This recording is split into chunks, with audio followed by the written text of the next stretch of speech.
Start.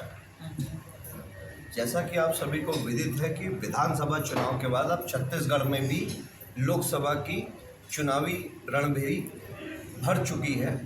इसी तर्ज पे क्या कहते हैं, दुर्ग लोकसभा क्षेत्र से कांग्रेस प्रत्याशी के रूप में ताल ठोकने वाले पूर्व साडा उपाध्यक्ष व छाया विधायक बृजमोहन सिंह जी हमारे साथ मौजूद हैं। हम उनसे उनके इस राजनीतिक लोकसभा चुनाव के सफ़र को उनसे जानते हैं। बृजमोहन साहब, आप बताएंगे कि राजनीतिक सफ़र आपका कब से शुरू हुआ और आपने राजनीति के पूरे इन पहलुओं को अब तक कैसे उस सफ़र को तय किया? मुझे कांग्रेस में काम करते करते आज लगभग 40 वर्ष हो गए। 1982 में मैं NSUI का प्रदेश उपाध्यक्ष हुआ करता था और कल्याण महाविद्यालय छात्र संघ का विश्वविद्यालय प्रतिनिधि हुआ करता था। तब से मैं कांग्रेस की छात्र राजनीति में आया और तब से लेकर आज 2024 तक पूरे 40 से 42 वर्ष गुजर चुके हैं। पूरी निष्ठा, पूरी ईमानदारी, पूरी मेहनत से मैंने पार्टी के लिए काम किया है। क्या ऐसा आप महसूस करते हैं कि मतलब कि कांग्रेस जो है मतलब लगातार ऐसे प्रत्याशियों को उतार दे रही है जिन्हें पराजय का सामना करना पड़ता है, निष्ठावान और ईमानदार और पार्टी के लिए पूरी जी जान अपना जीवन समर्पित करने वाले कार्यकर्ता की कहीं ना कहीं अपेक्षा होती है? ये तो हर पार्टी में होता है, जैसे हम लोग देखते हैं, लेकिन काम करने वालों को विधानसभा या लोकसभा की टिकट मिलना चाहिए। ये हमारी मांग भी है और सारे कार्यकर्ताओं की दिली इच्छा भी रहती है। लेकिन कई बार क्या होता है कि अचानक से प्रत्याशी को थोप दिया जाता है, जिससे कि रिजल्ट बिगड़ जाता है। तो यही अनुरोध है कि निष्ठावान अच्छे कार्यकर्ता, पार्टी से जुड़े हुए लोग और दूसरे जगह से थोपे हुए लोगों को विधानसभा का टिकट नहीं देना चाहिए। स्थानीय लोगों को, जो वहाँ निवास करते हैं, स्थानीय लोगों को पार्टी का टिकट देने से अच्छा रहता है। कार्यकर्ता भी मजबूती से काम करते हैं और क्षेत्र का माहौल भी अच्छा रहता है। पब्लिक भी उनको पहचानती है और वोट भी मिलता है और विजयी भी होता है। छाया विधायक रहते हुए आपकी जो राजनीति थी उसके विपक्ष में क्या कहते हैं, आपके भारतीय जनता पार्टी की राष्ट्रीय नेत्री सरोज जी थी, पराजय का आपको मुंह देखना पड़ा था। आखिर ऐसा क्या वजह था कि आपको पराजय का सामना करना पड़ा? मैं बिल्कुल नया कैंडिडेट था 2008 में। सरोज पांडे 10 वर्ष तक दुर्ग शहर की महापौर थी। स्वाभाविक है, दुर्ग शहर में उन्होंने बहुत काम कराया एक महिला होकर और बहुत लोकप्रिय थी। उसका असर यहाँ के लोगों मतदाताओं पर पड़ा कि वो इससे ज़्यादा योग्य है। वरना मैं भी चुनाव जीत जाता, लेकिन फिर भी मैंने उसे बहुत अच्छी टक्कर दी। आखिरी में कुछ निर्दयी लोगों ने कुछ कांड करा दिया, कुछ न्यूसेंस कर दिया, जिसका खामियाजा राष्ट्रीय पार्टी को भोगना पड़ता है और उसका खामियाजा मुझे भोगना पड़ा। इसलिए मैं हार गया। वरना मैं एक सामान्य कार्यकर्ता होकर राष्ट्रीय नेता से चुनाव लड़ रहा हूँ, हार गया।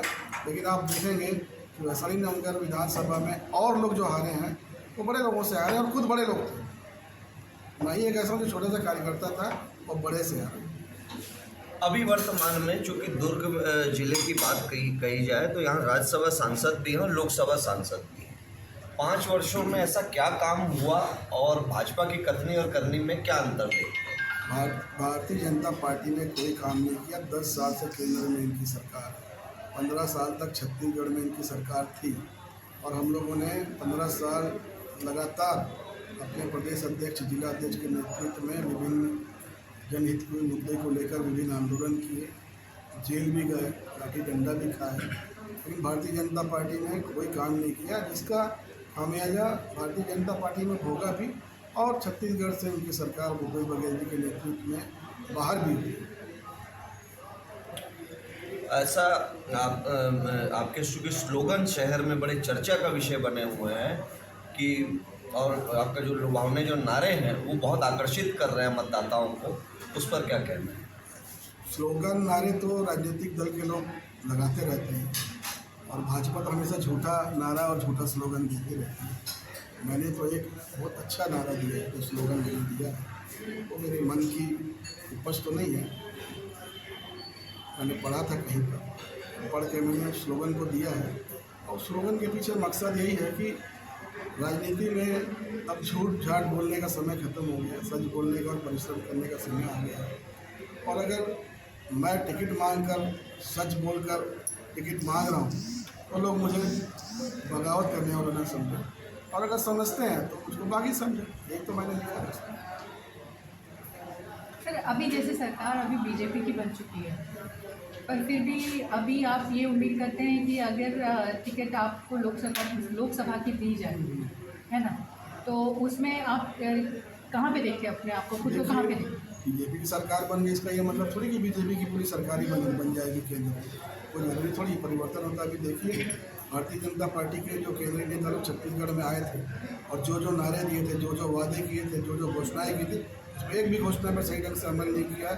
खासतौर से महतारी वंदन योजना आप देख लीजिए, उसमें क्राइटेरिया बना दिया। पहले तो इन्होंने कह दिया था कि हर महिला को 1000 रुपये प्रति माह दिया जाएगा, लेकिन आज उसमें क्राइटेरिया बना दिया। वो क्राइटेरिया में ऐसा होगा कि मुश्किल से 20% महिलाओं को भी उसका लाभ नहीं मिलेगा। ऐसा ही उनकी हर घोषणाओं में है। सिलेंडर वाले मामले में भूपेश बघेल जी ने कहा था कि हर घर 500 रुपया कम देकर सिलेंडर देंगे, लेकिन इन्होंने क्राइटेरिया बना दिया। इन्होंने उज्ज्वला योजना वालों को पहले भी मिलता था, तो इन्होंने बेवकूफ़ बनाया, बुद्धू बनाया और लुभावने नारे देकर लोगों को आकर्षित करके, प्रभावित करके वोट देकर अपनी सरकार बना ली। लेकिन अब जनता को धीरे धीरे मालूम चलेगा कि जो उन्होंने छल कपट से जो में आकर जो वोट दे दिया था वो गलत दिया था। इसीलिए मुझे पूरा विश्वास है कि इस बार के लोकसभा में छत्तीसगढ़ में हम लोगों को भारी बहुमत मिलेगा। इसीलिए मैं भी एक दावेदार हूँ और मुझे पूरा विश्वास है कि मेरी मेहनत, मेरे काम को पूरे क्षेत्र की जनता जानती है। केवल वैशाली नगर ही नहीं, पूरे लोकसभा के लोग मुझे जानते हैं, छत्तीसगढ़ के लोग मुझे जानते हैं। और मुझे अगर टिकट मिलती है तो मैं अन्य दावेदारों से ज़्यादा वोट पाऊंगा और हो सकता है चुनाव जीत भी जाऊँ। ये 15 साल भारतीय जनता पार्टी की सरकार रही और 5 साल कांग्रेस पार्टी की सरकार रही, दोनों में अंतर क्या देखने को मिला? नहीं, कांग्रेस पार्टी ने जो घोषणा की उस पर पूरा अमल किया। आप देख लीजिए कि पिछली बार की भूपेश बघेल सरकार ने जो भी कहा वो किया, जो नहीं कहा वो भी किया। लेकिन भाजपा को आप देखिए, जो कहा वो कहाँ किया। अभी तात्कालिक जो बता रहा हूँ कि 1 महीना पहले उन्होंने जो घोषणा की, कहाँ अमल किया। ये लोग केवल लुभावने नारे देकर ये लोग अपना वोट ले लेते हैं। और वैसे कौन से जो वादे किए थे, आप ऐसी कौन सी योजनाओं के बारे में बता रहे किस हैं? मामले में? बीजेपी ने जो बीजेपी के बहुत सारे वादे हैं। आप जैसे एक तो बताइए जो नहीं कर पा रहे हैं।